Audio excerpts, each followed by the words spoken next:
Bien, mes chers collègues, je vous propose de vous installer, de prendre place.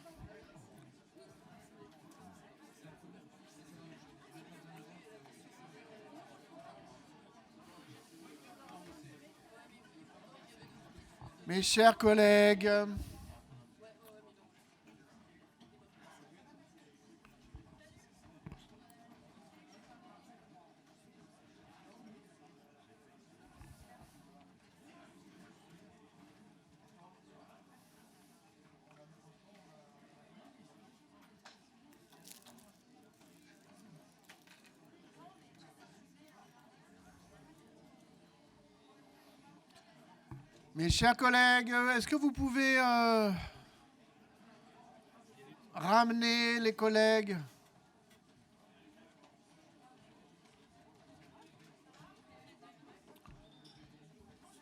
Salut,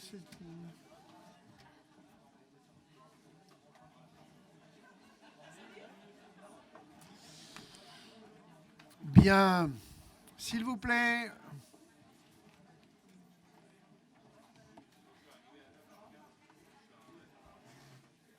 Ça va? Super. Ça va.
Bien, mes chers collègues, je fais cet appel au calme, vous invitant à regagner vos places respectives. Tu peux mettre là.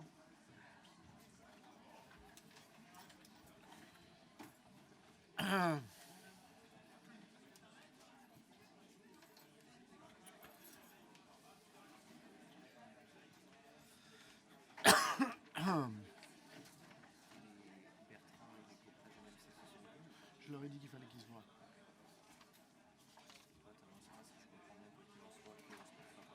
Oui, je l'annoncerai. Je dirai que l'amendement est trop loin de l'objet de la délibération, donc il ne peut pas être accepté. Mais par contre, que j'annonce que je me porterai, la métropole se portera partie civile. Voilà. Oui, oui, c'est ça.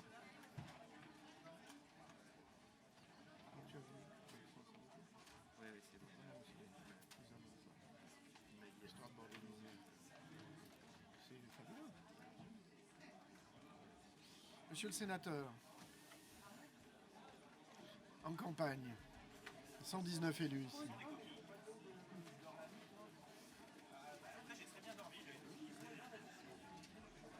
Il se prépare aux nuits courtes. Bien, mesdames, messieurs, je vous propose de prendre place, de faire silence, s'il vous plaît. Il est 10h18. S'il vous plaît, prenez vos verres.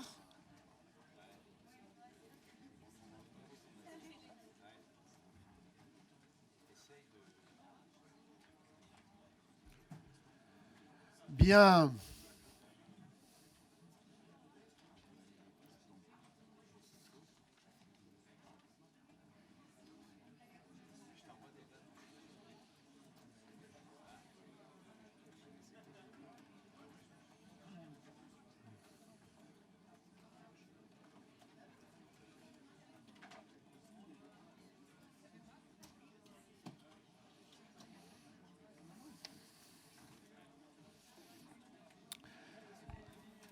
S'il vous plaît, allez, on va démarrer. Je vous invite à prendre place.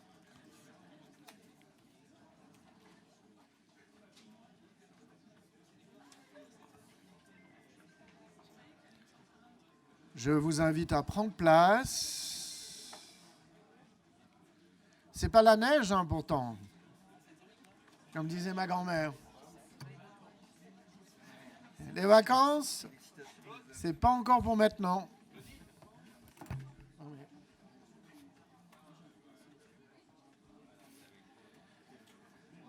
Bien.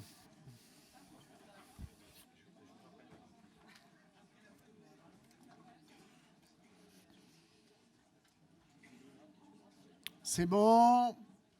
Je vous invite à mettre vos téléphones portables en mode silencieux ou vibreur. Je sais. Merci. Je vous propose de démarrer ce conseil par un temps particulier. Tout simplement pour rendre hommage ici à l'homme à qui nous avons donné le nom de cette salle de conseil, à cet hémicycle. Vous l'avez bien compris, il s'agit de Claude Lorius et je vous invite évidemment, je vais vous inviter à observer une minute de silence suite à sa disparition.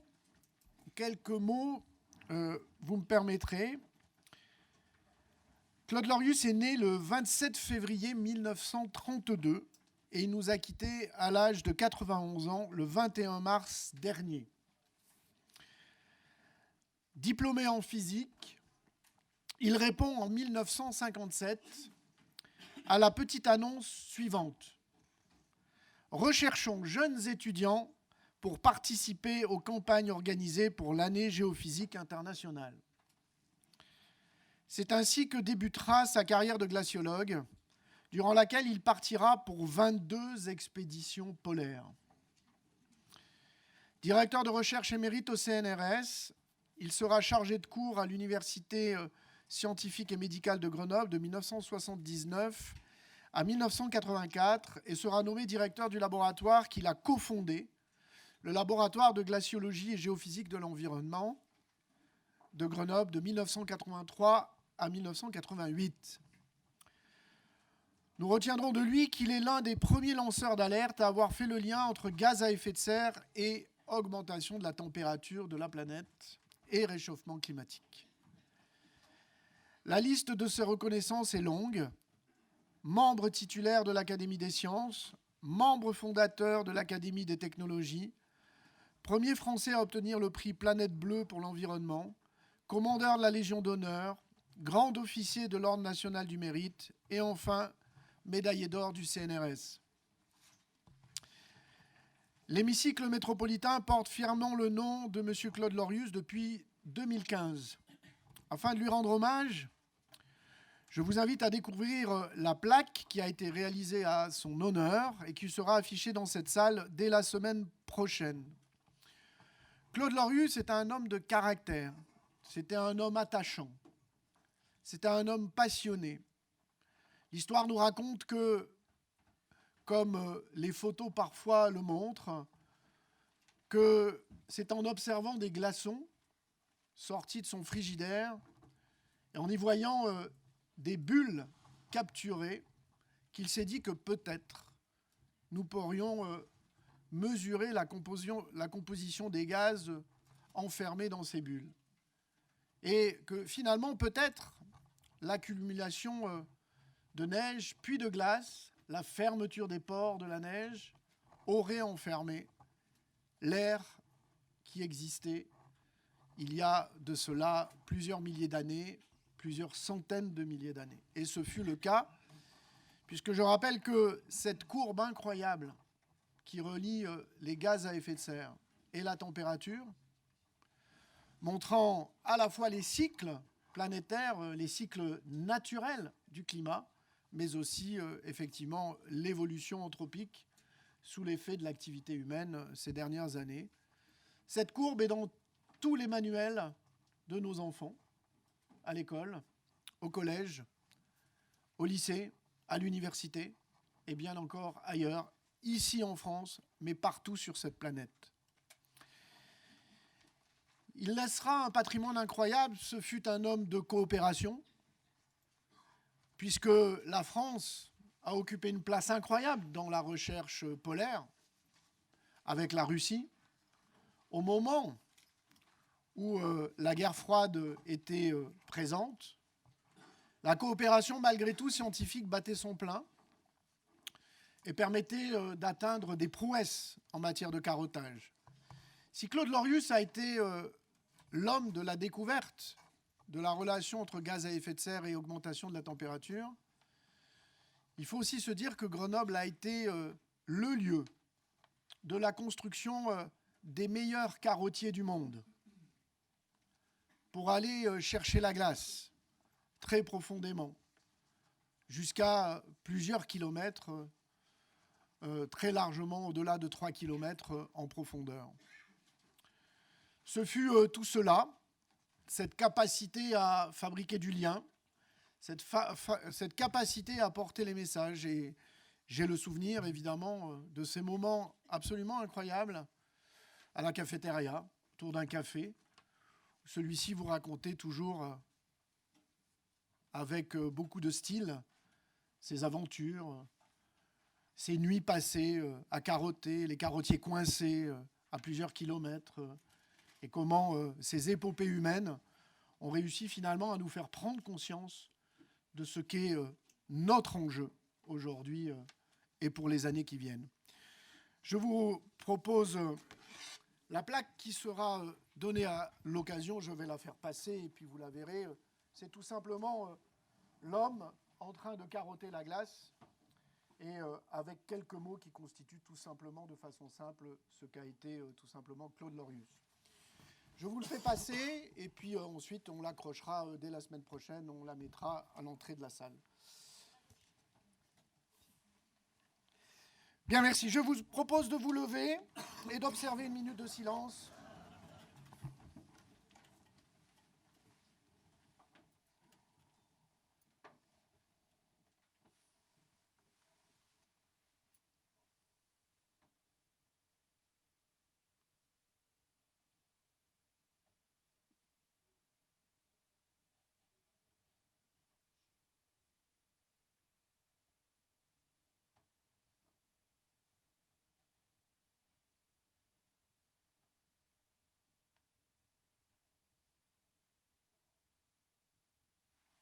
Je vous remercie.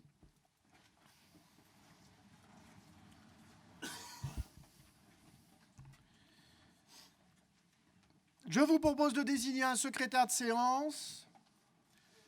Celui qui portera la casquette de secrétaire de séance sera Jérôme Rubès aujourd'hui, que je lui cède avec plaisir, s'il accepte. Merci à Jérôme. L'approbation du procès-verbal de la séance du 3 février, est-ce que ça appelle des observations? Non, merci. Le rapport du président sur les décisions prises? Non. Quelques informations au Conseil. Alors, j'ai absent excusé Pierre Béjagie, Annabelle Breton, Simon Farlet. Alors, retrait de la délibération suivante, la 74, modification du règlement général de voirie métropolitain au titre du pouvoir de police, qui a besoin, là aussi, d'être vu et d'être travaillé. Je donnerai la parole à Cyril Pléné au moment de la pause méridienne. Je préfère le dire maintenant, comme ça j'y penserai, tout simplement pour vous faire une petite annonce. Et je vous propose de démarrer par le développement et l'attractivité, le rayonnement économique et la promotion du territoire avec le contrat de plan État-région 21-27, le volet thématique enseignement supérieur, recherche et innovation, participation de la métropole, c'est Pierre Labrier et co-rapporteur Mélina Héronger. La parole est à Pierre Labrier. Alors, pardon, voilà. Merci d'abord, merci d'avoir permis à cette délibération de passer en premier, pour que je puisse rejoindre d'autres engagements. C'est une délibération importante, elle est inédite, pas simplement parce que c'est la première de ce mandat sur la question du CPER de cet ordre. Elle est inédite aussi dans la forme qu'ont pris les négociations qui visent enfin à aboutir, car nous sommes une des dernières, je crois, et même la dernière métropole à pouvoir aboutir à son contrat de plan État-région, parce que les négociations, si j'ose dire, ont été tout à fait longues et inédites, y compris, on doit le regretter, parfois, ont fait l'objet de publications surtout sur les réseaux sociaux, bien avant que nous puissions nous mettre d'accord. Et donc le contrat de plan en région prend une nouvelle forme, plus politique, voire politicienne parfois, qui fait qu'il y a un certain nombre de modifications qui ont été portées par les différents acteurs. Mais pour autant, il faut se réjouir que l'écosystème enseignement supérieur et recherche et innovation, puisqu'il s'agit uniquement de ce volet-là que nous traitons aujourd'hui, puisse aboutir et être signé donc, depuis décembre 2022. Et donc cette délibération vise à engager le volet territorial de la thématique enseignement supérieur et recherche. D'autres volets seront abordés plus tard et par d'autres élus métropolitains, notamment sur la question des mobilités. Donc on rappelle dans cette délibération que depuis les années 1990, la métropole participe, et l'ancienne communauté d'agglo participe à la thématique enseignement supérieur, recherche et innovation, depuis le schéma Université 2000 ou encore l'opération Campus, dont certaines opérations sont inaugurées en ce moment, ou alors à des opérations d'intérêt présentées hors du contrat de plan État-région, comme Biopolis, Minatech, l'antenne INRIA de la Presqu'île. Les projets ESRI proposés par les établissements de notre métropole pour ce 15e contrat de plan État-région représentent donc un total de 254 millions d'euros. La liste initiale était de 440 millions d'euros. Il faut avoir en tête que l'argent public se faisant rare et les coûts des matériaux évoluant fortement, certains de ces projets, malheureusement, si j'ose dire, ne seront pas engagés par les opérateurs, puisque, à part pour l'un de ces 17 projets, nous ne sommes pas opérateurs. C'est bien souvent les universités ou encore le Crous qui sont opérateurs de ces investissements principalement immobiliers. Donc, sur ces 254 millions d'euros, le CPER nous envisageons, les différents partenaires envisagent de pouvoir recueillir 154 millions d'euros de financement via le contrat de plan État-région. Les partenaires financeurs ont confirmé les enveloppes suivantes pour le site qui nous occupe. Pour l'État, 42,8 millions d'euros, pour la région, 22,1 millions d'euros, pour le département 16 millions d'euros, et Grenoble-Alpes Métropole avait indiqué aux autres financeurs un soutien qui ne pouvait excéder celui du précédent contrat de plan État-région à hauteur de 27 millions d'euros, dont 20 millions d'euros ont déjà été validés dans notre programmation pluriannuelle d'investissement adoptée en 2022. Donc l'intérêt pour la métropole, pour choisir parmi ces différents projets, je vous ai parlé de initialement en 2020, 440 millions de projets rêvés, si j'ose dire. C'est la prise en compte des enjeux de transition écologique. Vous savez que le bâti universitaire est un bâti qui parfois est difficile à chauffer et à adapter aux conditions climatiques. L'adéquation avec les enjeux économiques du territoire ou encore la contribution à l'aménagement du territoire. Cette analyse a permis d'identifier donc 17 projets qui répondent à nos critères et de les cofinancer à hauteur de 26 470 000 euros. Et le détail vous est présenté dans l'annexe jointe, le détail de ces projets. À noter, donc je le disais en introduction, que l'un de ces projets concerne la réhabilitation, la restructuration de l'École supérieure d'art et de design de Grenoble-Valence, site de Grenoble, dont nous avons la maîtrise d'ouvrage. Nous sommes propriétaires de ce bâtiment. Et donc, ce projet se voit cofinancé sur les crédits de l'État à hauteur de 1,8 million d'euros, de la région à hauteur de 1 million d'euros. Et la métropole mobilisera, quant à elle, 4,7 millions d'euros au titre du CPER pour mener ce projet à terme. Ce projet fait d'ailleurs l'objet d'une délibération non soumise au débat dans ce Conseil. Voilà en 3 minutes 52. Merci infiniment, Pierre. 3 minutes 52, ce n'est pas le temps réel qu'il a fallu et qu'il vous a fallu, Pierre, Mélina, pour travailler avec les partenaires universitaires, avec le recteur d'académie, avec les services de l'État, avec la région. Bref, merci en tout cas à vous pour votre mobilisation. La parole est à Sylvie Cussig. Merci, Monsieur le Président. Bonjour à toutes et tous. Comme vous le savez tous, l'enseignement supérieur, la recherche et l'innovation, l'ESRI, est une part extrêmement importante de notre territoire. L'Université Grenoble-Alpes est le deuxième employeur de l'aire grenobloise après le CHU.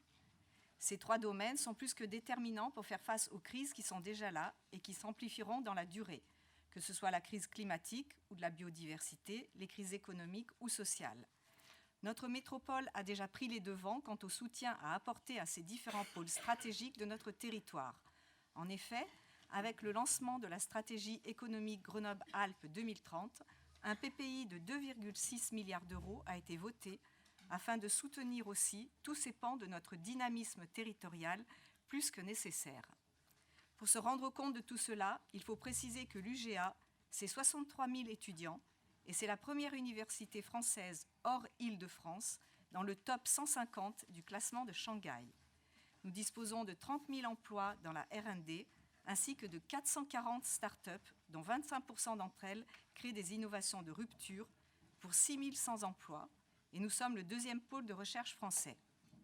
Un nouvel outil nous permet d'accentuer cet effort que fait déjà la métropole, le volet enseignement supérieur, recherche et innovation, du CPER 2021-2027. Dans celui-ci, 19 projets ont été retenus afin d'être financés et 17 d'entre eux le seront par la métropole. Beaucoup de ces projets portent sur de la rénovation, réhabilitation thermique ou encore du soutien des filières de technologie de pointe liées aux transitions ou à l'innovation. La prise en compte des enjeux de transition écologique par l'ensemble des formations du supérieur figure parmi les 149 recommandations de la Convention citoyenne sur le climat. Le législateur a traduit ces recommandations en ajoutant une nouvelle mission au service public de l'enseignement supérieur, à savoir la sensibilisation et la formation aux enjeux de la transition écologique et du développement durable. Cet impératif a d'ailleurs été rappelé à l'occasion du discours de la ministre de l'ESR le 20 octobre à l'Université de Bordeaux. La métropole affiche ainsi son engagement et s'inscrit pleinement dans les choix à privilégier pour l'enseignement supérieur à travers l'UGA, à répondre aux défis de demain et à y jouer un rôle central. Nous serons le deuxième financeur après l'État pour un montant de 26 470 000 €. C'est donc un signal extrêmement fort que nous envoyons au monde de l'enseignement, de la recherche et de l'innovation. Nous ne pouvons donc que, en tant que groupe politique qui se bat pour un enseignement supérieur et une recherche de qualité, ainsi que pour une innovation au service de l'intérêt général et du bien commun, soutenir pleinement cette délibération, et nous la voterons afin d'être à la hauteur de notre engagement envers nos concitoyens sur les défis auxquels nous faisons face et nous devrons faire face dans les prochaines années. Merci. Merci. Y a-t-il d'autres demandes de prise de parole? Non? Bien, écoutez, je vous propose de mettre aux voix avec quelques mots très simples. CPER 21-27, nous sommes en 2023 et nous le votons en 2023. Autant je peux assumer une part de la responsabilité dans le décalage sur le CPER territorial parce que la métropole a souhaité retravailler le dossier. Autant sur l'enseignement supérieur, je ne me l'explique pas. Puisque dès le départ, et Pierre l'a dit, nous avions clairement dit que nous serions à la hauteur. Nous maintiendrons notre financement par rapport au précédent mandat. Et ceci a pris énormément de temps. Et nous savons que c'est des gros projets. Et comme toujours, les gros projets prennent toujours du temps pour se faire. Mais si en plus on décale le T0 de démarrage et de signature contractuelle collective, forcément, ça nous met 2 bonnes années de retard, ce que je regrette. Évidemment, en plus, avec des périodes d'accroissement du prix des matériaux, donc les projets vont forcément aussi augmenter financièrement. Donc ça, c'est un sujet, ce qui n'est pas que grenoblois d'ailleurs, hein, puisque l'ensemble des je dirais, des volets ESRI sur la région ont pris ce retard. Le deuxième point, mais je suis sûr que vous l'avez vu, c'est que, alors que dans le précédent contrat de plan, l'État est toujours le premier financeur, dans le précédent mandat, c'était la région qui était première financeur. Aujourd'hui, ce n'est plus le cas, c'est la métropole.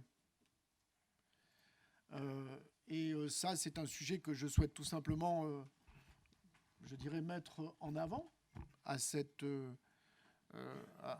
instant-là.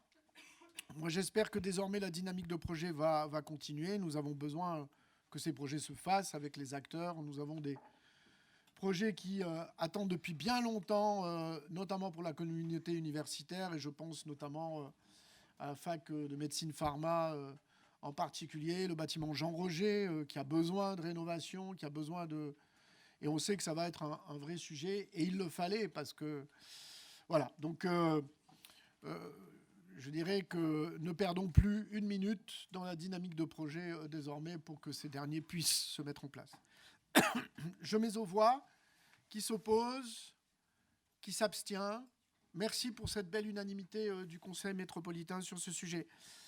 L'École supérieure d'art et de design de Valence, le rapport d'activité, on prend acte des comptes et du rapport de bilan d'activité 21.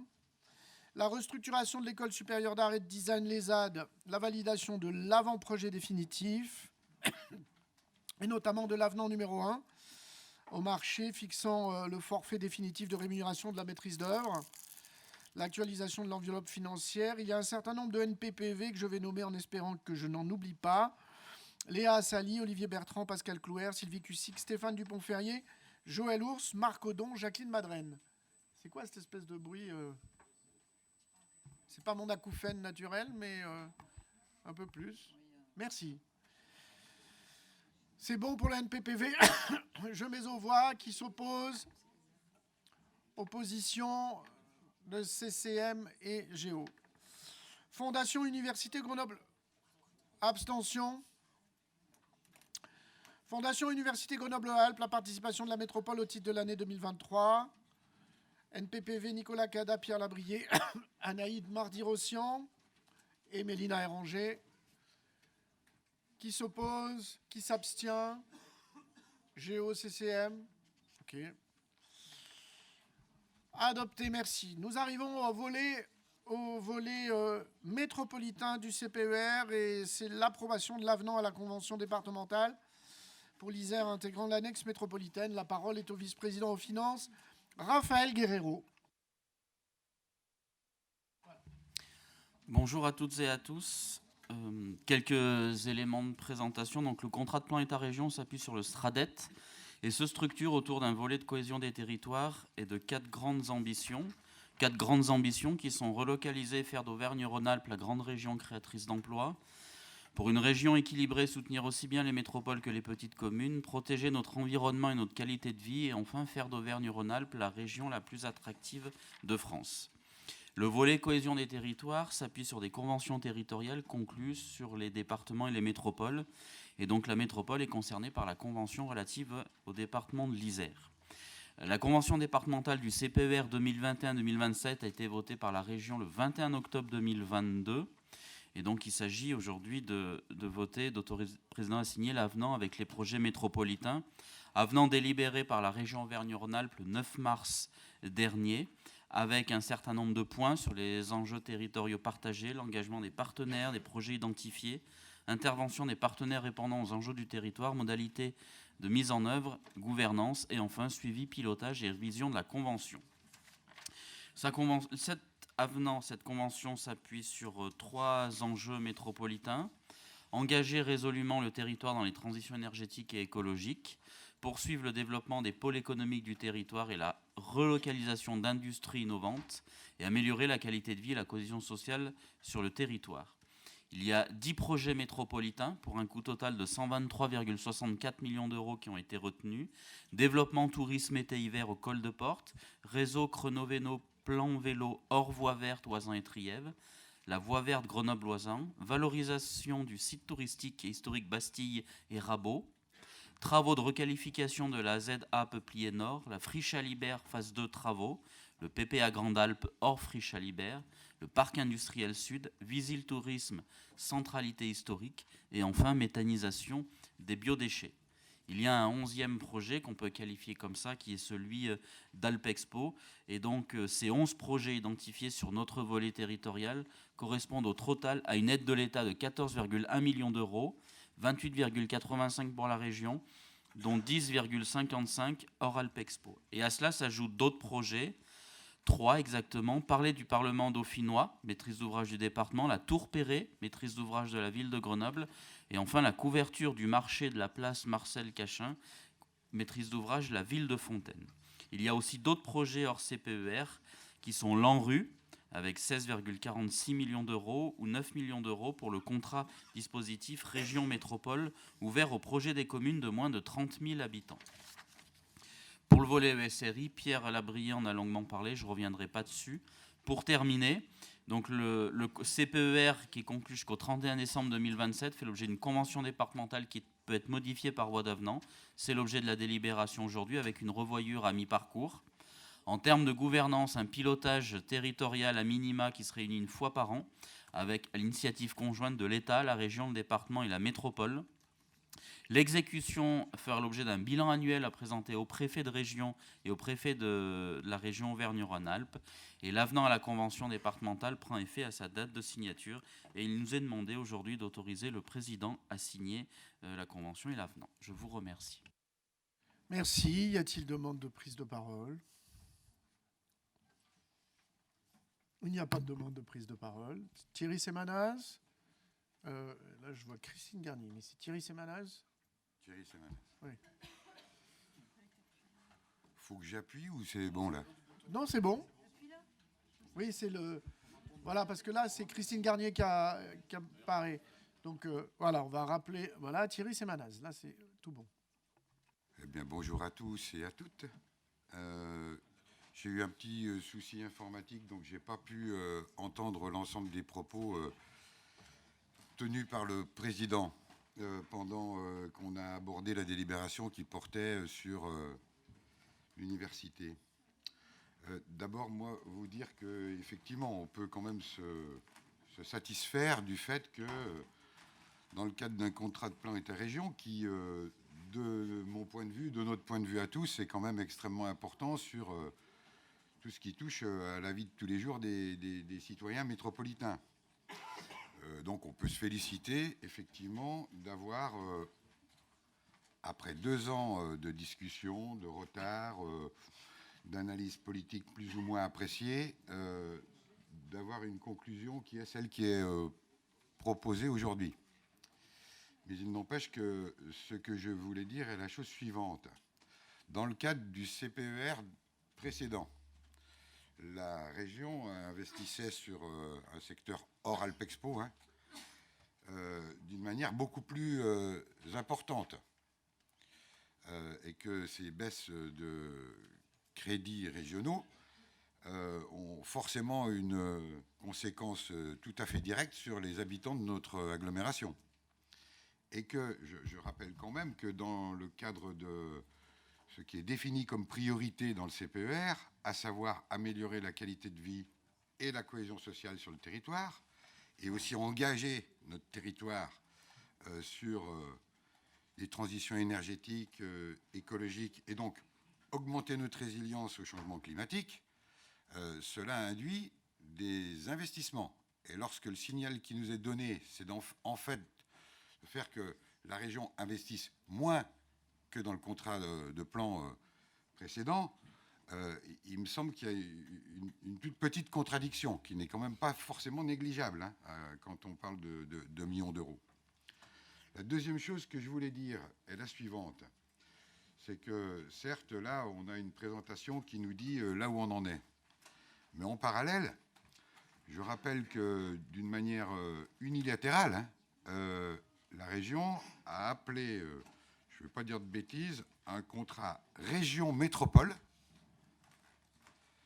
et a décidé qu'à l'intérieur de ce contrat région-métropole, en fait, on excluait les communes de plus de 30 000 habitants, en parallèle de ce qu'on vient de présenter.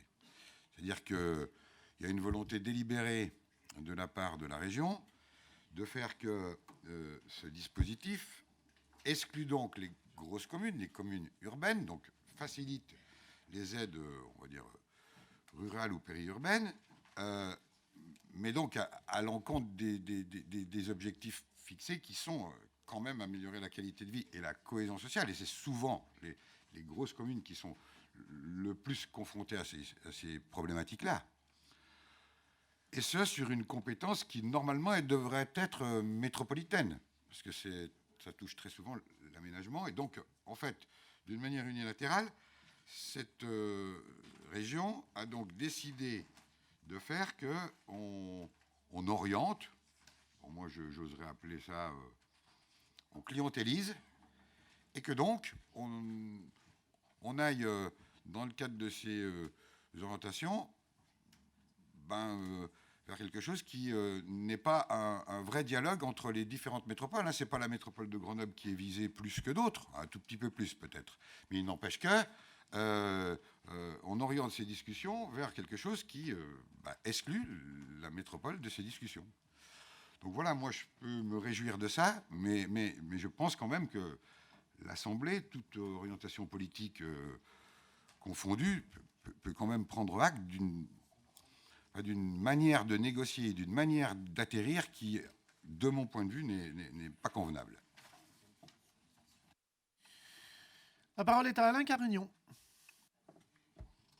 Oui, pardon. Merci, Monsieur le Président. Effectivement, nous ne prenons pas acte, comme le dit M. Sémanaz, de cette façon de négocier, parce que chaque collectivité est heureusement autonome et libre de son destin, de ses modalités et de ses décisions.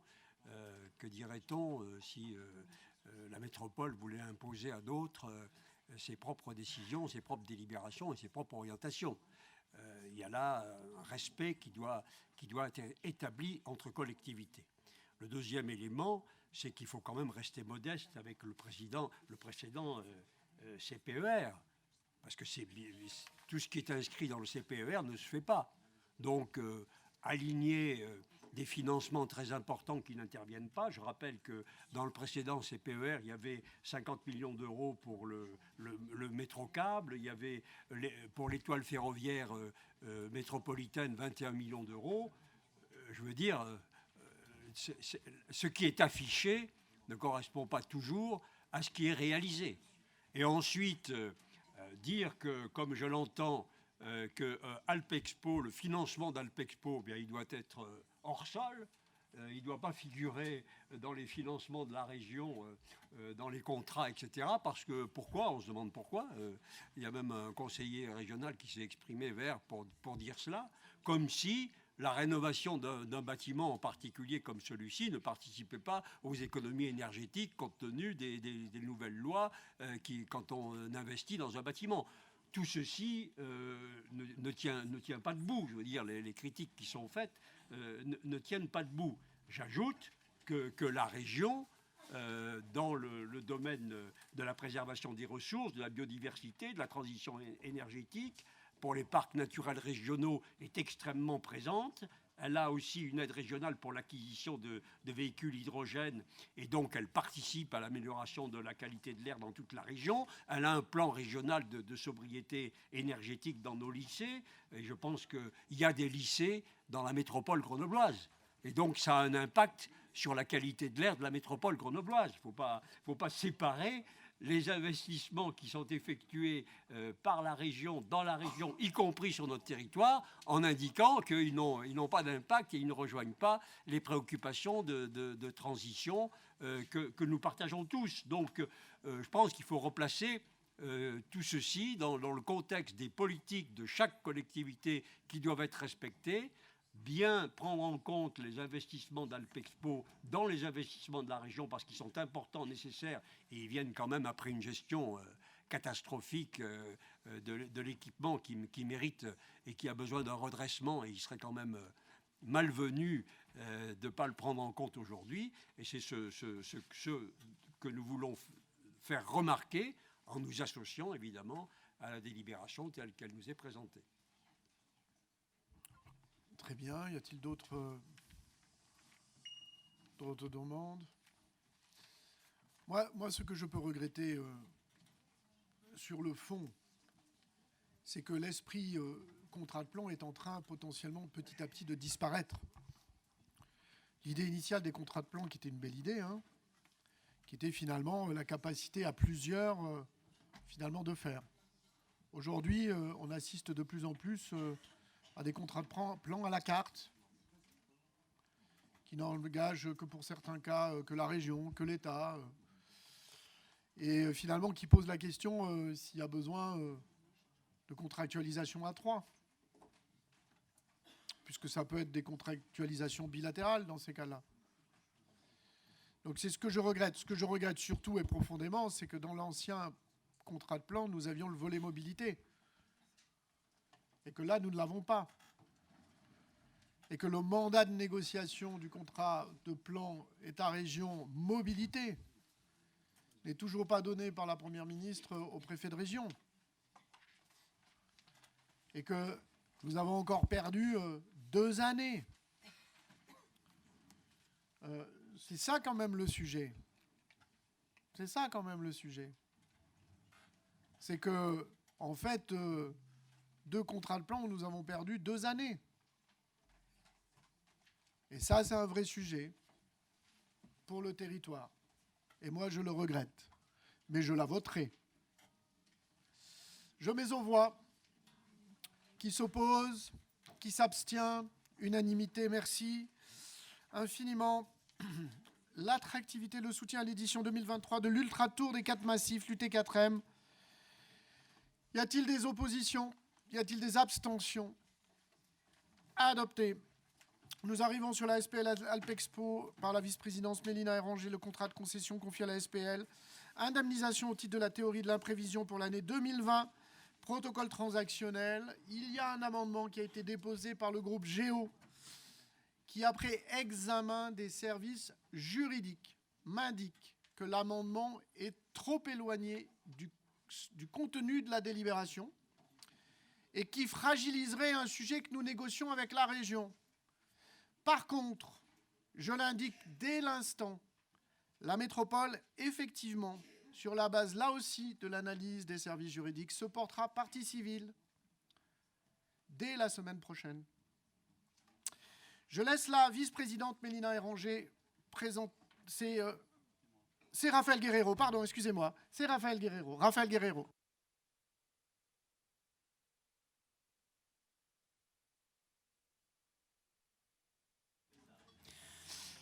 Un retour sur l'épisode de Covid, effectivement, de 2022, qui a fragilisé les comptes d'Alpexpo avec la fermeture de 4 mois, les restrictions réglementaires, un chiffre d'affaires de 2020 qui était prévu à 1 164 000 €, un compte d'exploitation de 2020 à 7 330 000 €, et au final, un résultat 2020 à moins 2 190 630 € malgré les aides mobilisées.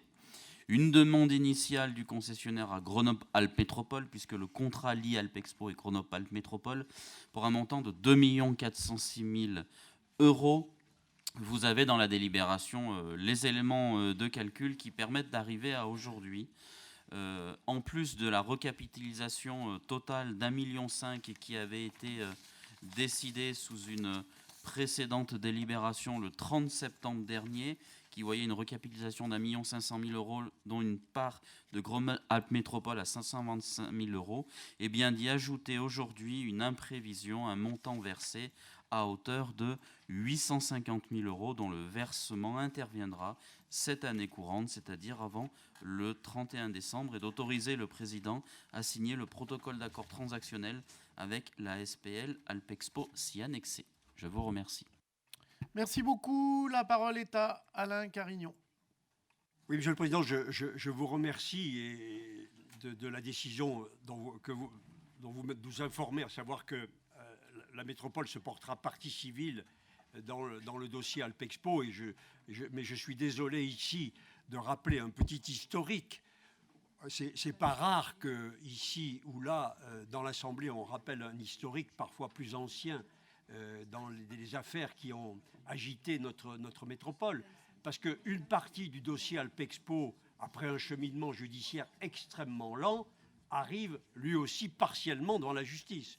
Je voudrais rappeler ici qu'en 2013, le secrétaire général d'Alpexpo avait déposé à la police judiciaire un dossier extrêmement complet qui avait été rendu public et qui indiquait, qui dénonçait un certain nombre de turpitudes assez importantes du Palais des Expositions, alors géré par les élus PS et Verts. Il semble qu'entre 2013 et 2019, ce dossier ait été, je ne sais pas comment on peut dire ça, retenu, bloqué, pas entendu. Enfin bon, en parallèle, il y avait quand même un commandant de la police judiciaire qui était au cabinet du maire de Grenoble et qui avait l'air d'avoir pour mission de surveiller s'il n'y avait rien d'inquiétant qui pouvait surgir du côté judiciaire. Et il a fallu en 2019 le rapport de la Chambre régionale des comptes qui reprenne une partie seulement de ces turpitudes pour que, transmis à la justice, il débouche enfin en 2023 sur la mise en cause partielle à la fois des élus et de la direction qui a été choisie entre-temps dans des conditions extrêmement baroques, pour ne pas dire plus. Alors, évidemment, comme on sait, comme on le dit, les personnes concernées sont présumées innocentes, mais il s'agissait de marchés en cause, notamment celui de la sécurité.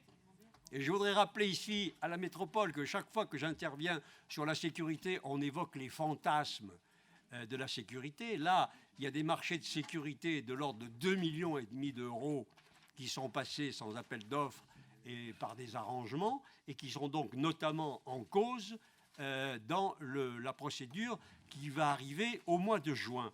Et moi, je voudrais dire ici que il s'agit de sommes extrêmement importantes, parce que le contribuable grenoblois et métropolitain a couvert ces turpitudes par des financements extrêmement importants. Pour la seule ville de Grenoble dans la période, c'est 6 millions d'euros. Pour que chacun comprenne bien les ordres de grandeur, l'augmentation d'impôt de 30%, c'est 44 millions de recettes. Là, il y a 6 millions d'euros pour couvrir la gestion d'Alpexpo telle qu'elle s'est produite dans la période. Donc, c'est la raison pour laquelle moi, je voulais attirer par notre amendement, qui n'était pas recevable, mais qui est reçu, donc je m'en félicite, sur le fait qu'il faut que le contribuable soit défendu dans ces affaires. Il faut que s'il y a eu turpitude, s'il y a eu manquement, s'il y a eu des comportements d'élus et de direction qui sont condamnables, il faut absolument que l'on puisse essayer de récupérer une partie des dépenses que le contribuable a assurées. Et donc, je vous remercie, Monsieur le Président, de vous être porté partie civile dans ce dossier qui interviendra en juin. La parole est à Michel Savin. Oui, merci, Président. À mon tour de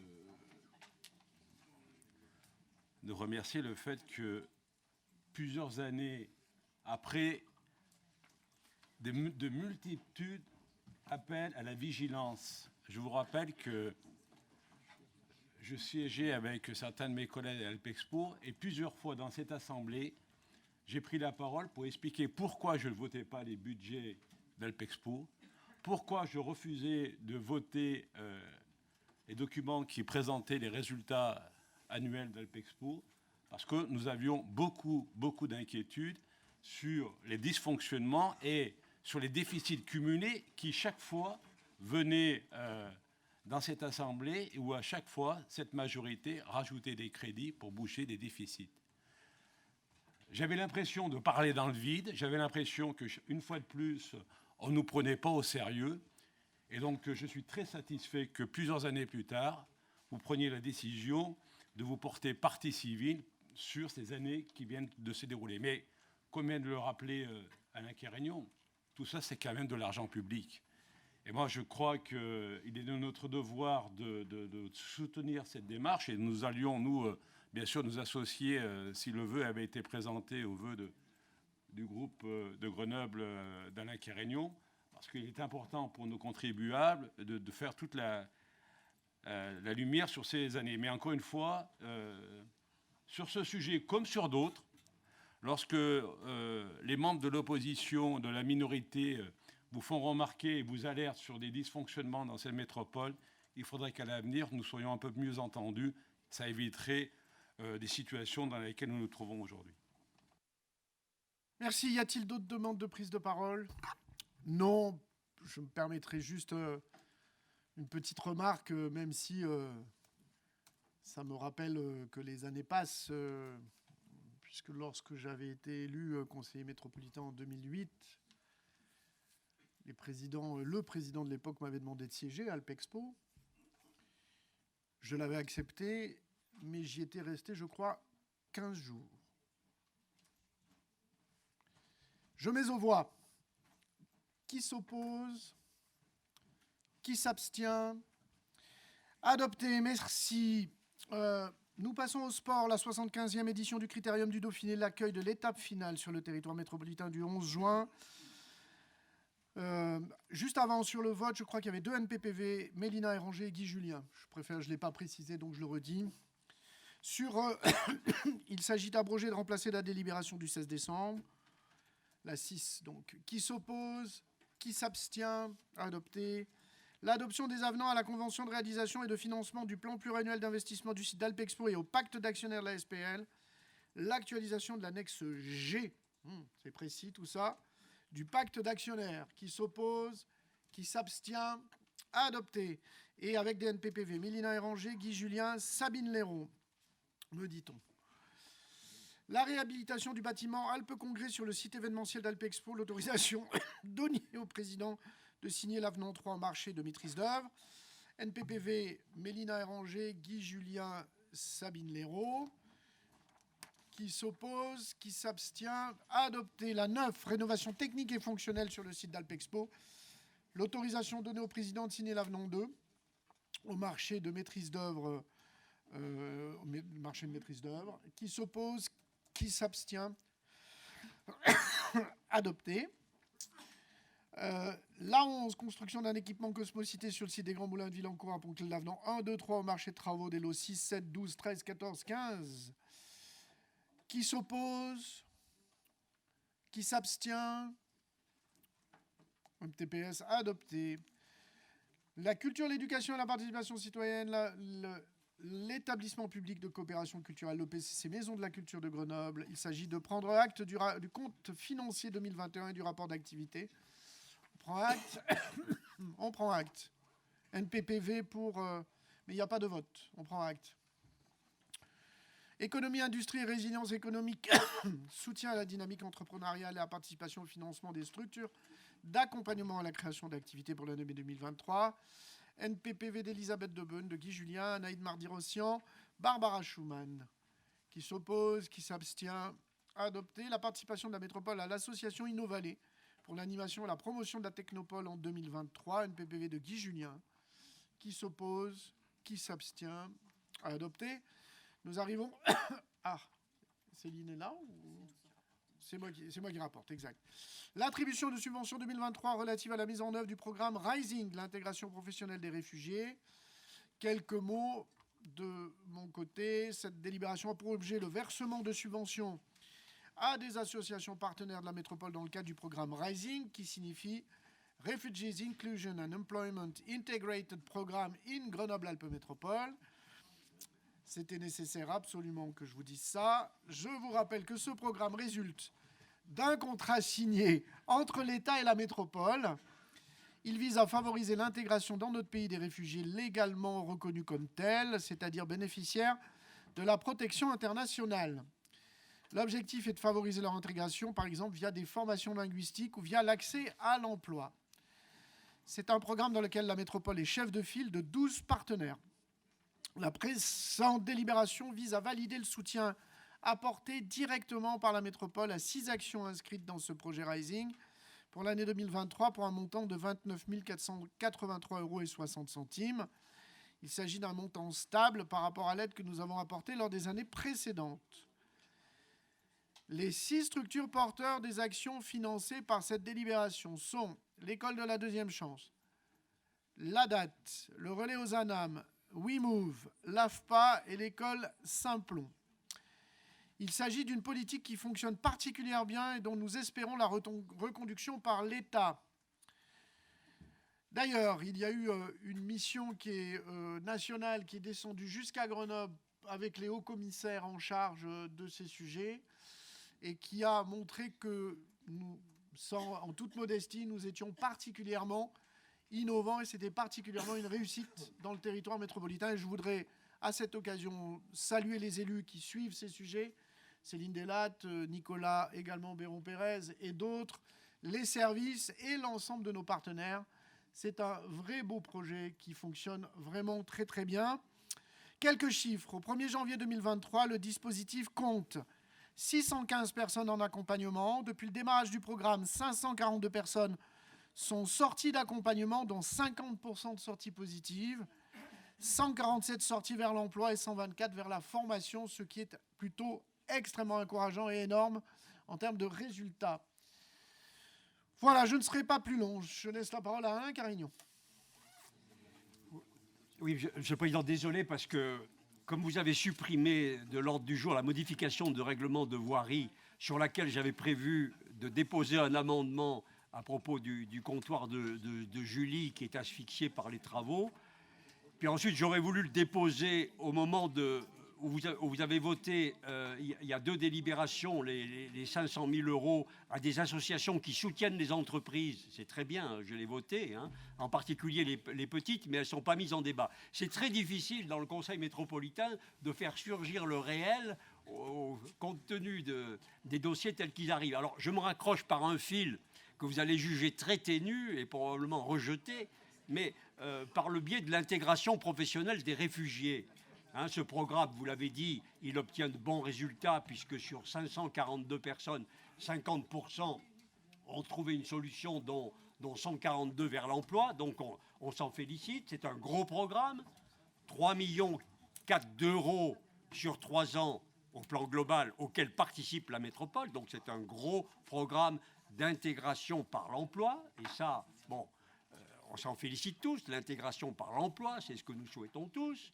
Or, en parallèle, la métropole risque de faire perdre son emploi à une seule personne, il est vrai, mais très respectable, car elle l'a créé toute seule, cet emploi. Elle l'a créé sans aide publique, sans argent public, une femme seule de 59 ans, qui voit son restaurant déserté depuis que la rue est fermée par les travaux que nous engageons. Alors, moi, je voudrais vous dire, Monsieur le Président, que je ne comprends pas que la métropole fasse cela.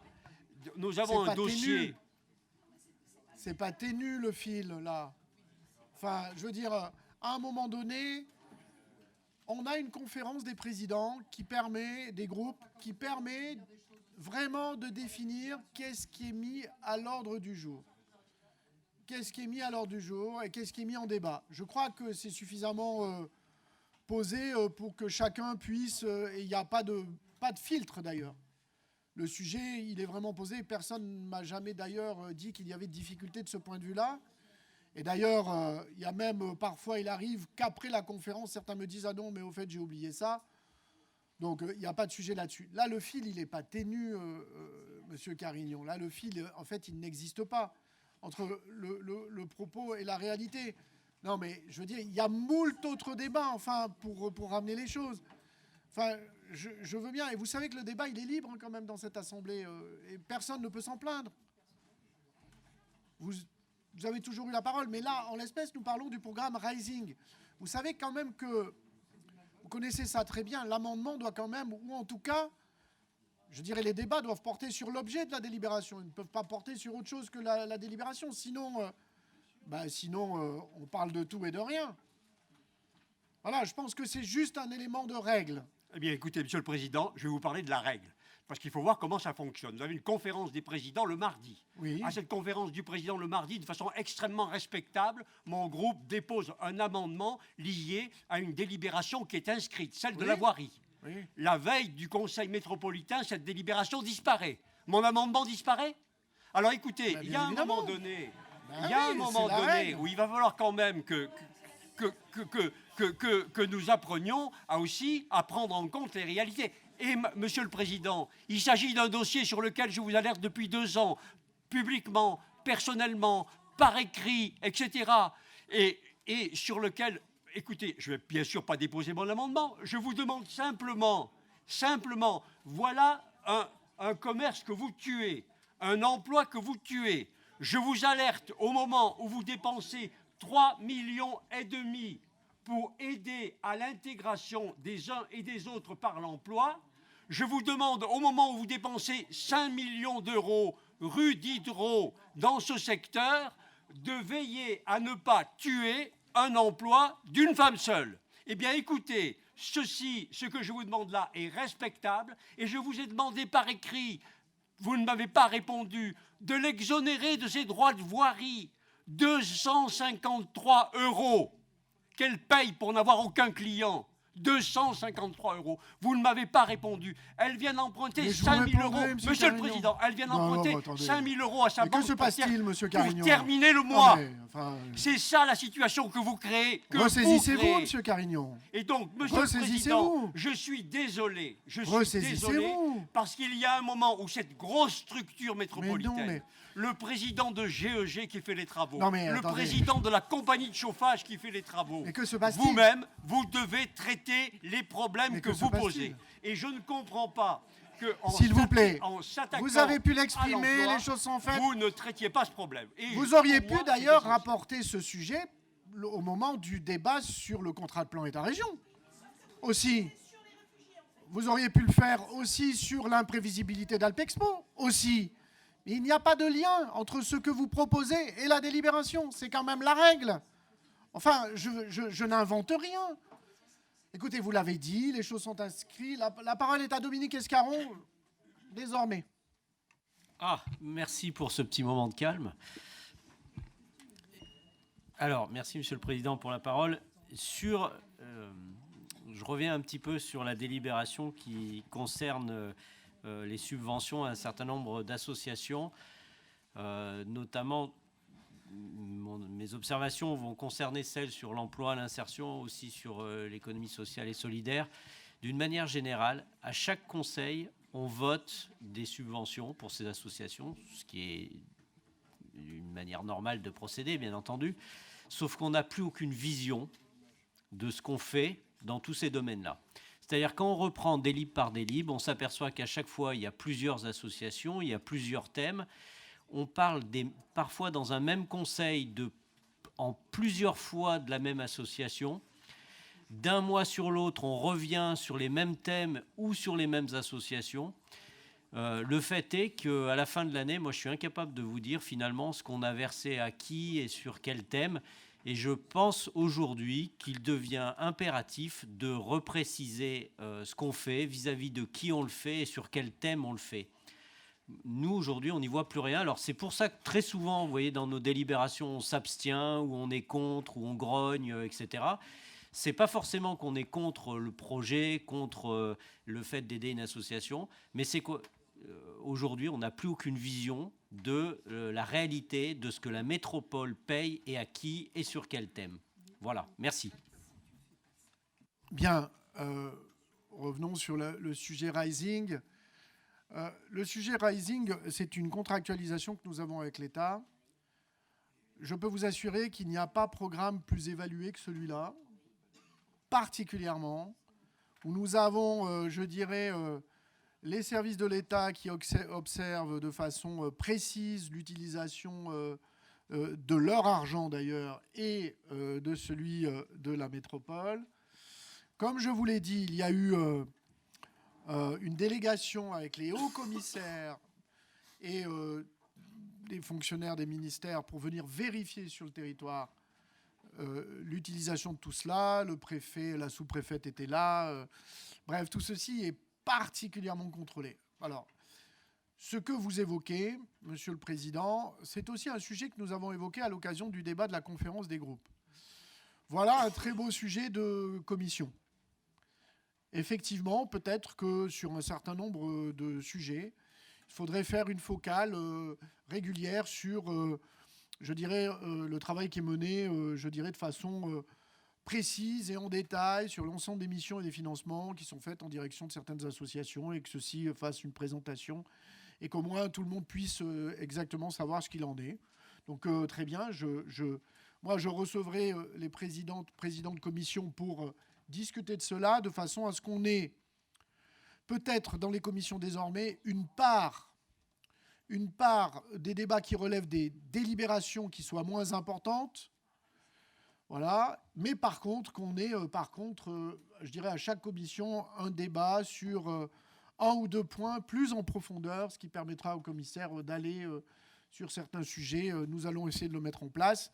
Je réunirai les présidentes et les présidents de commission pour travailler là-dessus et avancer sur ces sujets. La parole est à Laetitia Rabi, puis ensuite, c'est Céline Delattre. Moi, j'ai Renzo Sully qui demande la parole, mais du coup, parce que vous avez dû inverser les deux. Mais ok, ça marche. Laetitia Rabi, pas de souci. Oui, merci, Président. Oui, simplement, c'était à la suite de ce que vient de dire Dominique Escarron, et le Président a répondu, mais je crois que ce travail, il existe de toute façon, il est fait et travaillé notamment avec la direction et le pôle solidarité, et aussi en lien avec Raphaël Guerrero. Donc, je pense que c'est intéressant que cette transparence puisse être peut-être partagée, puisque de toute façon, elle existe. Pour revenir à la délibération, simplement quand même mentionner que c'est une délibération qui, certes, est récurrente, mais qui vise donc à apporter les cofinancements de la métropole à des actions déployées par ce consortium en fait, d'acteurs Rising, et que c'est toujours la métropole qui le pilote. Cette année, les actions en fait, ont même dépassé les objectifs fixés. C'est quand même quelque chose qui est une réussite, c'est un programme de réussite. Et l'enjeu en fait, pour nous est désormais de trouver en fait, le relais de financement pour la poursuite des actions voilà, fin 2023 et pour 2024. Merci. Je voudrais d'ailleurs, pour reposer un peu le sujet des débats, moi je suis très très satisfait des résultats qui sont donnés, qui sont bons et qui sont très forts. Aujourd'hui, vous avez beaucoup d'acteurs économiques qui sont sur le point d'embaucher des personnes issues de ces parcours de vilains et qui se heurtent à une grande difficulté pour l'obtention des papiers nécessaires. Et c'est catastrophique. Enfin, pour moi, c'est vraiment quelque chose de choquant. Vous voyez, nous étions quelques-uns à Saint-Martin-d'Air, à l'inauguration des locaux de Champiloup, qui nous avait bien occupés. Vous vous rappelez la start-up productrice de champignons. Dans les échanges que j'ai pu avoir, vous avez un des acteurs majeurs de la construction de ce beau projet qui a fait ses études en France et qui veut rester en France et qui veut devenir français et qui, aujourd'hui, se heurte à des véritables difficultés pour tout simplement avoir accès à ces papiers. Ce qui est choquant, j'en connais d'autres dans la restauration, chez moi à Pont-de-Clé, où justement des restaurateurs n'arrivent pas à garder des personnes. Enfin, là-dessus, c'est là où on voit que... Et moi, je me rappelle de discussions dans le cadre du pacte économique local, des grandes entreprises de ce territoire qui nous disaient on a du mal à pouvoir garder des personnes qui sont issues de ces parcours de vie, et alors qu'on les veut parce qu'ils sont effectivement essentiels. La parole est à Céline Delattre. Ceux qui veulent travailler ici. Oui, juste. En fait, on est tenu, Monsieur Escarron, dans le cadre de la contractualisation et du partenariat avec l'État, de flécher et de signifier quelles associations, avec quelles subventions, pour quel type d'action, et on est évalué là-dessus. Donc en fait, c'est très clair et c'est normal en fait que le process administratif avec les délibérations reprenne ces éléments-ci. Effectivement, en commission, on pourra revenir sur l'ensemble des associations et les subventions. Pour autant, il y a des subventions qui relèvent du fonctionnement et il y a des subventions qui relèvent de la prestation et de la réalité. Et là, on est bien sur de la prestation et de la réalité.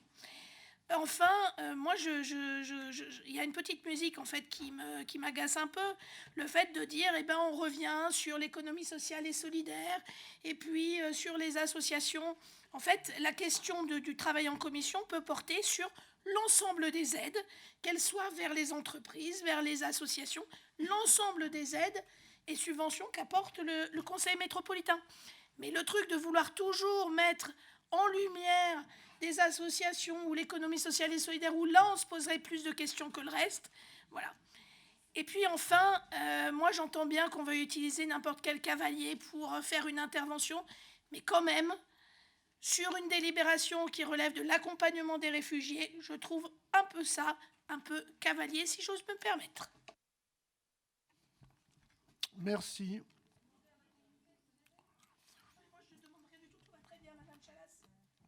Bien, allez, très bien, très bien. Pas de débat ping-pong entre les uns et les autres.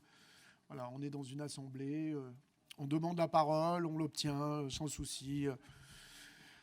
Bien, je mets aux voix. Alors, non, il y a une demande de Laurent Toviste, pardon. Oui, c'est une explication, c'est un NPPV de Sabine Léraud qui a, parmi les structures qui interviennent, elle a des structures clientes. Voilà. Merci infiniment. Très bien pour ce déport. Alain Carignon pour une explication de vote. Explication de vote d'1 minute.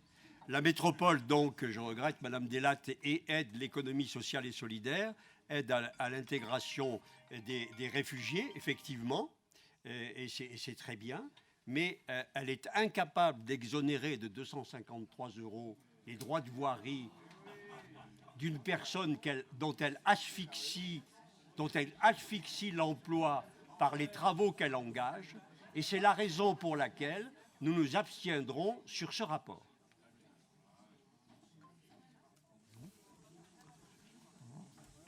Merci. Je mets aux voix. Alors attendez, voilà, j'y suis. Céline Delatte en NPPV, Marc Audon en NPPV.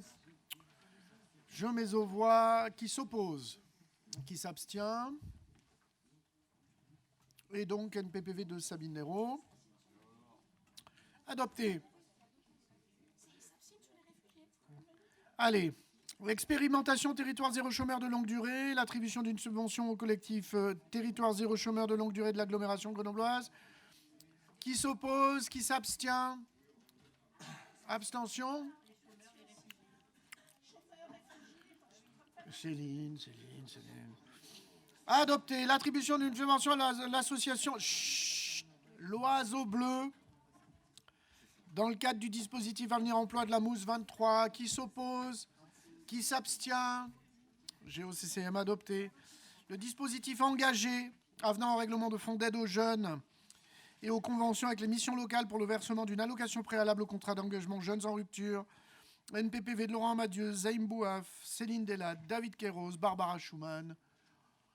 Qui s'oppose? Qui s'abstient? Les deux groupes CCM et GO adoptés. Nous passons au commerce et à l'artisanat. Et la parole est à Barbara Schumann et encore rapporteur Renzo Sully. Les travaux de restructuration des commerces de l'Arlequin, l'actualisation de l'enveloppe financière, l'attribution du marché de l'eau numéro 2. Et il s'agit de m'autoriser à signer la convention de raccordement au réseau de chauffage urbain et 2 conventions financières de la ville. 2 conventions financières avec la ville de Grenoble pour le versement des fonds de concours. NPPV, Alan Confession, Vincent Fristo, Laura Pfister, Corinne Lemarié, Anne-Sophie Olmos, me dit-on sur mes tablettes. Je le crois volontiers. Donc la parole est à Barbara Schumann. Oui, merci. Bonjour à toutes et tous. On va faire une petite rétrospective sur ce projet. Donc c'est une opération de restructuration commerciale de l'Arlequin qui est inscrite dans le cadre de l'ANRU, des Villeneuve de Grenoble et Échirolles, et qui a fait l'objet d'une convention ANRU qui a été signée en 2019. Dans sa programmation initiale, cette opération prévoyait la démolition de 14 cellules commerciales et la reconstruction par la métropole de 5 nouveaux commerces pour une surface d'environ 1100 mètres carrés. Nous avons délibéré en 2018 et voté un montant prévisionnel de dépenses de 2,7 millions €, 2 700 000 € hors taxes, Pour cette opération, la métropole avait sollicité des subventions de l'ANRU avec une enveloppe de 803 000 euros, du PIA2 185 000 euros, le FEDER 607 000 euros et la ville de Grenoble 257 000 euros. Nous avions validé en juillet 2021 la réévaluation des coûts de travaux qui ont été à réaliser de 2 670 000 euros et qui portait le montant total de l'opération de démolition reconstruction des cellules commerciales à 3 700 000 euros hors taxes. Préalablement à ces travaux de construction, des travaux de déconstruction des locaux vacants ont été engagés et sont quasiment terminés pour un montant de 842 549 euros hors taxes. Ils se termineront fin mars, à l'exception du tabac presse qui est encore en exploitation. Il a été nécessaire de sélectionner des entreprises chargées de réaliser les travaux de construction avec plusieurs procédures qui ont été engagées en 2022 et qui ont été infructueuses sur certains lots. Donc il a été décidé de déclarer l'ensemble des consultations sans suite et de relancer une nouvelle procédure sous forme de lot unique. Bon, je passe les hausses de matériaux que tout le monde connaît depuis la fin du Covid. Cette nouvelle consultation a été lancée le 9 août 2022 et une offre a été agréée à l'issue de la procédure, avec un montant qui était au-dessus de l'estimation du maître d'œuvre, en lien notamment avec l'inflation inédite que nous vivons sur les coûts de construction. Des négociations ont donc été menées avec le candidat et qui ont permis une baisse de certains prix. Par ailleurs, des économies substantielles ont été réalisées par la réduction des surfaces du projet, avec un passage de 1100 euros à 834 mètres carrés, 1100 mètres carrés à 830 mètres carrés, qui permet l'installation de l'espace multiservice alimentaire de la Fondation Boissel, d'une boulangerie et d'un troisième commerce. À l'issue de cette phase de négociation, le montant de l'offre proposée par la société AEB Construction est de 3 435 654 euros hors taxes. Tranche ferme plus affermissement de 2 tranches conditionnelles sur 5, ce qui porte le coût de l'opération à 5 390 000 euros hors taxes, hors maîtrise foncière. Le planning prévisionnel des travaux doit permettre la livraison des commerces fin septembre 2024. Compte tenu de la réévaluation des dépenses, la ville de Grenoble augmente son fonds de concours sur cette opération pour porter sa contribution à 753 840 euros. Ce nouveau plan de financement donne lieu à la conclusion de 2 conventions financières entre la ville de Grenoble et la métropole. Enfin, dans le cadre des évolutions nécessaires au bon fonctionnement de la sous-station de chauffage urbain, le raccordement des futurs commerces est pris en compte par la CCIAG. La création réglementaire d'une deuxième sortie de secours est cofinancée par Grenoble-Alpes Métropole à hauteur de 1 169 000 euros hors taxes. Donc il vous est proposé, mesdames et messieurs, d'approuver le réajustement de l'enveloppe de l'opération de restructuration des commerces de l'Arlequin, portée à 5 390 000 euros hors taxes, d'attribuer le marché de travaux du lot numéro 2 à la société EAB Construction pour un montant total de 3 435 000 euros 654, autoriser le président à signer les actes qui en découlent. Il est également demandé d'autoriser le président a signé la convention pour le cofinancement d'une sortie de secours de la sous-station de chauffage urbain 67G à hauteur de 1 169 000 euros. La convention financière avec la ville de Grenoble pour le versement d'un fonds de concours de 686 449 euros pour la restructuration des commerces de l'Arlequin. La convention financière avec la ville de Grenoble pour le versement d'un fonds de concours de 670 391 euros pour la création d'un espace multiservice alimentaire et d'autoriser le président à signer tout acte nécessaire à l'exécution de ces décisions. Et je vous remercie. Merci. La parole est à Alain Carignon. Désolé, Monsieur le Président, de ne pas faire consensus, mais je voudrais attirer l'attention de l'Assemblée sur cette délibération, parce que voilà, donc c'est la rénovation des commerces de l'Arlequin. La partie démolition est passée de 2,7 à 3,7 millions et la partie reconstruction à 3,4 millions. Bien sûr, ça a été rappelé à juste titre qu'il y a les difficultés des entreprises du fait que, avec le renchérissement des coûts, mais la délibération le relève. C'est que les entreprises ne veulent plus venir travailler dans ces quartiers et justifient de leur offre financière très supérieure au prix habituel en raison des dépenses de sécurisation des personnes et des biens. Toujours ce fantasme de l'insécurité qui n'existe pas, mais qu'on retrouve chaque fois dans tous les coups et dans toutes les délibérations. Et cette insécurité n'existe pas, mais elle a paradoxalement un coût très élevé. Alors, dans ces marchés, d'ailleurs, après les appels infructueux, il y a une seule entreprise qui a concouru, et on imagine qu'elle y a été fortement incitée. Enfin. Et donc, nous dépensons 6 millions d'euros pour restructurer les commerces. Je ne voudrais pas évoquer les cas particuliers que j'ai évoqués tout à l'heure, mais 6 millions d'euros alors que la boulangerie a fermé et le boucher de la place des Géants, un peu plus loin, ferme aussi. C'est-à-dire les deux commerces d'alimentation un peu générale qui rendaient service au quartier disparaissent. Est-ce qu'il n'aurait pas été opportun de dégager epsilon de ces 6 millions d'euros pour maintenir des commerces de proximité? On est toujours dans ces délibérations extrêmement avantageuses dans leur présentation, mais dont les effets concrets sont incroyables. Il faut attendre plusieurs années peut-être pour qu'après cette restructuration, éventuellement, si tout va bien, les habitants retrouvent un commerce de proximité. Et je pense qu'il y a beaucoup d'autres choses à faire pour essayer de maintenir les commerces de proximité. Ce serait déjà aussi que les élus qui président les organismes HLM cessent de concentrer la misère dans ces quartiers, parce que ce qui permet plus d'y maintenir une vie commerciale, et puis revaloriser la valeur des biens des propriétaires de ces quartiers afin qu'ils retrouvent un pouvoir d'achat qui leur permette de consommer. Et puis dans ce quartier, on a une contradiction des politiques d'urbanisme qui est très très intéressante. Dans les années 70, on a créé le grand centre commercial de consommation Grand Place, qui a dévitalisé tous les commerces de proximité des quartiers sud. Comment vivre à proximité? Un commerce de proximité peut vivre à proximité d'un immense centre commercial comme celui-ci, qu'on augmente de 5000 mètres carrés. Toutes ces politiques sont contradictoires. Elles sont contradictoires. Et donc cette politique-là qui consiste à rénover à grands frais, sans prendre en compte le réel, une fois de plus, pour essayer d'aider au moins à maintenir les 2 ou 3 commerces existants, pour maintenir un service de base dans les quartiers, eh bien, elle n'a pas lieu. Donc, que ce soit au plan général ou que ce soit au plan particulier dans ce cas-là, ce sont des politiques inefficaces pour les populations. Merci. La parole est à Renzo Sully. Il faut qu'il appuie sur son bouton. Voilà. Oui, c'est toujours les mêmes débats quand on vient sur les questions de rénovation urbaine. En l'occurrence, il s'agit de quoi là? Il s'agit effectivement de contribuer à faire en sorte que dans ce quartier-là, il reste où on crée des commerces de proximité. Alors, j'attire l'attention sur un premier élément.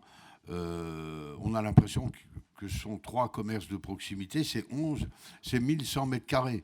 C'est-à-dire que c'est pas la superficie de 3 commerces de proximité habituels qu'il faut déjà, je dirais, intégrer. Ça veut dire que ça permet, par exemple, une supérette de pouvoir s'y implanter. Alors le coût, il est, malgré ce que je viens de dire, le coût, il est effectivement élevé. Mais on sait que dans ces quartiers-là, les coûts de restructuration sont élevés. Pour autant, je veux dire, si cela a été retenu, c'est que il y a une perspective de personne. Et je dirais, la Villeneuve le démontre, personne n'est capable aujourd'hui de dire dans 10 ans on vivra comme ça et dans 15 ans on vivra comme ça. Voilà. On fait aujourd'hui avec la connaissance qui est la nôtre et l'expérience qui est la nôtre sur un certain nombre de quartiers en rénovation urbaine. Et je dirais que de ce point de vue-là, les difficultés des commerces, elles ne sont pas que des problèmes de sécurité, M. Alain Cagnon. Ce qui est, je dirais, la démonstration, c'est qu'effectivement, dans tous les quartiers, par exemple, de la ville d'Échirolles, le commerce de proximité vit. que la ville d'Échirolles, malgré Grand Place, malgré Leclerc, c'est 550 entités commerciales, dont 250 commerces de proximité. C'est le deuxième pôle de commerce de proximité de tout le département de l'Isère après Grenoble. Ça veut dire qu'il y a autre chose. Je ne suis pas en train de nier les difficultés qui peuvent exister. Le commerce sur dalle, on sait qu'il ne marche plus aujourd'hui. Il ne marche plus parce que les populations qui ont habité ces quartiers-là au début, c'était des populations jeunes, avec des enfants qui consommaient. Et aujourd'hui, les gens qui sont restés sont des populations qui ont vieilli, n'ont plus d'enfants, qui consomment très peu, et en plus, c'est ajouté la précarisation d'un certain nombre de familles. Et comme il n'y a pas de passage, comme il n'y a pas d'attractivité, parce que c'est sur dalle, ces commerces-là ont tous périclité. Que ce soit à Échirolles, que ce soit à Grenoble, ou que ce soit dans le reste de la France. Et le travail qu'on est en train de faire, c'est d'essayer, là où c'est possible, de redonner de l'attractivité, du passage et tout sur un certain nombre de commerces, ou à l'intérieur, de les rendre accessibles et utiles pour la population du quartier. C'est pas Grand Place. Grand Place, c'est fait en 1975. Pendant des années, les commerces de Grenoble, comme les commerces d'Échirolles, fonctionnaient. Ils ont commencé à péricliter quand? Dans les années 90. Voilà, au moment où les deux effets que je viens de donner ont commencé à produire leurs effets. Donc, on voit bien que dans certaines conditions, effectivement, ça peut marcher, dans d'autres, ça ne peut pas marcher.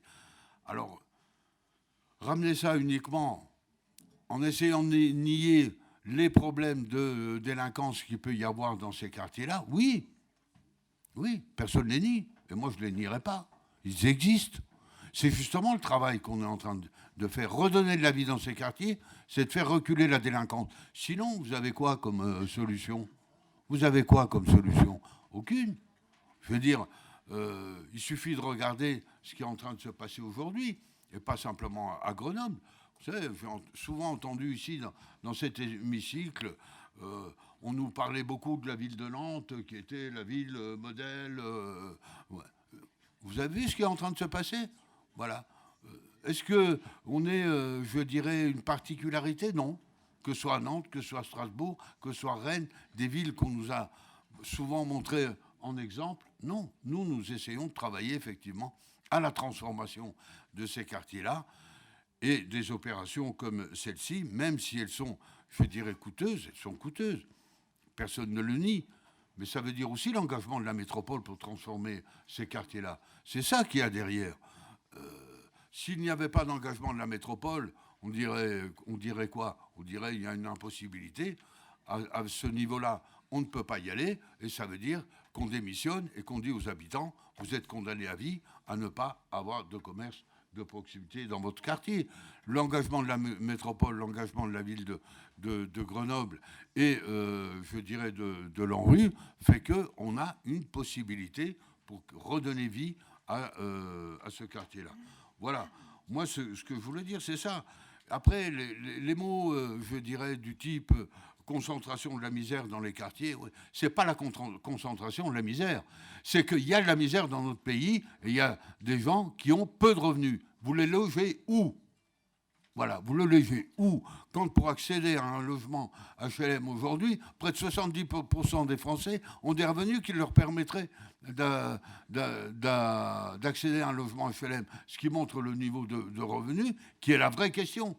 Parce que quand vous avez votre dossier et que les demandeurs de logement n'atteignent pas les plafonds, on les refuse. Et la seule solution, c'est de pouvoir trouver un logement dans des quartiers où les logements sont moins chers et accessibles à ces populations. Et je ne vais pas refaire le discours ici sur la loi Dallot, qui était au départ une bonne loi et tout, qui fait que 93% des Dallot, ils sont logés dans les quartiers en politique de la ville. Voilà. Alors que normalement, la loi a été créée pour justement ne pas reloger les Dallot dans les quartiers en politique de la ville. Donc on fait comme ça. On fait avec les contraintes qui ne sont pas les nôtres, les décisions qui ne sont pas les nôtres et que nous, au niveau local, métropole ou commune, on assume de ce point de vue. Mais essayer de faire croire qu'il y ait une volonté de concentration de la misère dans les quartiers parce que nous sommes inconscients de ce qu'il faudrait faire dans ces quartiers-là, je m'excuse, je ne peux pas l'accepter de ce point de vue-là. Voilà, moi je voulais simplement apporter ces quelques éléments supplémentaires à ce que disait Barbara. On a une possibilité, la décision de la métropole aujourd'hui, elle est importante de ce point de vue-là. Sinon, ça veut dire désespérer les habitants du quartier de l'Arlequin, y compris sur les engagements que les communes ont pris, que nous avons pris en disant nous allons soutenir et tout. Oui, ça coûte plus cher qu'on ne l'avait imaginé au départ, pour les raisons qui ont été évoquées, je n'y reviendrai pas. Mais il faut y aller, à mon avis, parce qu'il en va aussi de la crédibilité de l'action publique sur ces questions-là. Merci. La parole est à Émilie Chalas.